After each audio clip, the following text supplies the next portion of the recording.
اگر میں کہوں کہ ہو سکتا ہے کہ آپ بھی چنگیز خان کی نسل سے ہیں تو آپ کا کیا ری ایکشن ہوگا؟ چنگیز خان یعنی تیموجین ایک ایسا شخص جس نے اپنی قوت اور اسٹریٹجیز کے ذریعے دنیا کو متاثر کیا اور جس نے انسانی تاریخ پر بھی اپنا ایک گہرا نشان چھوڑا۔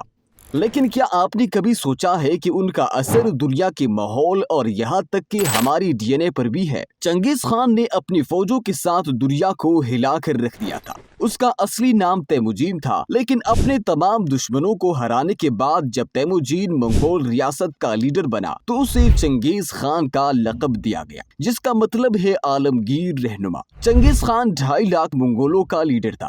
اس نے اپنی فوجوں کے ذریعے ایک بڑی سلطنت قائم کی اور اس طرح 12ویں صدی میں ہر طرف اس کے نام کی دہشت پھیل گئی، اور آج بھی لوگ چنگیز خان کی قدرتی سمجھ، جنگ اور شہرت کی مثالیں دیتے ہیں۔ لیکن کیا آپ جانتے ہیں کہ دنیا کے ماحول اور انسانوں پر آج بھی چنگیز خان کا گہرا اثر ہے؟ جی ہاں، چنگیز خان کی فوج اتنی بڑی اور طاقتور تھی کہ جب وہ کسی جگہ پر جاتی تو وہاں کا ماحول بالکل بدل جاتا۔ اسی طرح ان کا اثر دنیا کے ماحول پر بھی ہوا۔ اس کے علاوہ ایک اسٹڈی سے پتہ چلتا ہے کہ دنیا میں موجود ہر 200 میں سے ایک انسان جینیٹیکلی چنگیز خان سے تعلق رکھتا ہے۔ اس ڈسکوری نے ڈی این اے ہسٹری کا سارا نقشہ ہی الٹ دیا تھا۔ اس کے علاوہ حیرت انگیز طور پر چنگیز خان کی نسل میں آج بھی وہی جینیٹکس پائی جاتی ہے جو 12ویں صدی میں تھے۔ چنگیز خان کی فوج نے بہت سی ریاستوں پر حملے کیے اور اپنی جنگی مہمات میں تقریباً پوری دنیا کا سفر کیا۔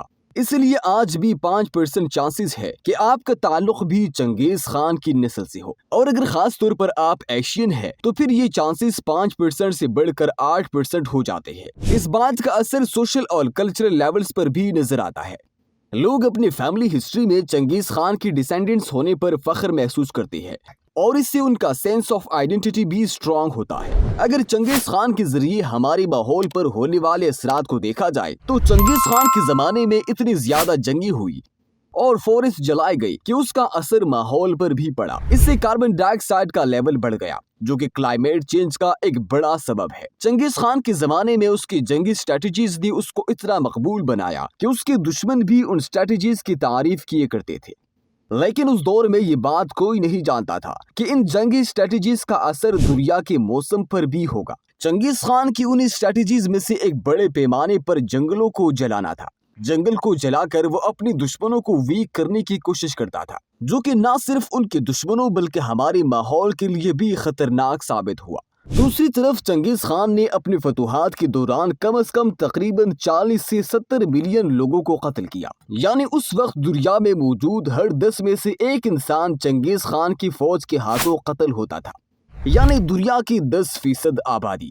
اس کا مطلب ہے کہ انہوں نے اتنے لوگوں کو قتل کیا کہ اس کی وجہ سے دنیا میں موجود انسانوں کے کاربن فٹ پرنٹ کا نظام ہی بدل گیا۔ آج جب کاربن فٹ پرنٹ کے سیمپلز لیے جاتے ہیں تو یہ بات سامنے آتی ہے کہ 12ویں سنچری میں ارتھ کے لیے لیئر پر کاربن ڈائی آکسائڈ کی ایک واضح کمی آئی تھی۔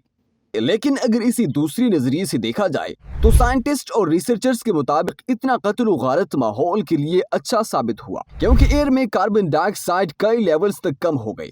اس کے علاوہ چنگیز خان کی فوجوں کا طرز زندگی خانہ بدوشی تھا، اور اس طرح رہنے سے لینڈ ڈیگریڈیشن کم ہوتی تھی اور سوائل ایروشن بھی کنٹرول میں رہتی تھی، جو کہ آج کی انڈسٹریلائز سوسائٹیز میں ایک بڑا مسئلہ ہے۔ تو اس طرح جہاں چنگیز خان نے کئی طریقوں سے ماحول کو آلودہ کیا، وہیں اس کی کچھ ایکشنز نے ماحول کو فائدہ بھی دیا۔ لیکن اس بات پر سب متفق ہے کہ چنگیز خان کا پہنچایا ہوا نقصان زیادہ بڑا تھا۔ اس کے علاوہ چنگیز خان کی سلطنت بھی دنیا کی تاریخ میں ایک اہم درجہ رکھتی ہے۔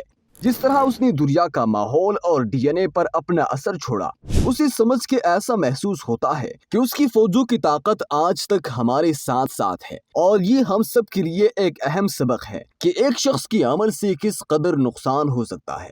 ہماری ویڈیو دیکھ کر آپ کی چنگیز خان کے بارے میں کیا رائے ہے؟ ہمیں کمنٹ سیکشن میں ضرور بتائیں، اور ویڈیو کو لائک اور چینل کو سبسکرائب کرنا نہ بھولیں۔ ملتے ہیں ایک اور ویڈیو میں، تب تک کے لیے مجھے اجازت دیجیے۔ اللہ نگہبان۔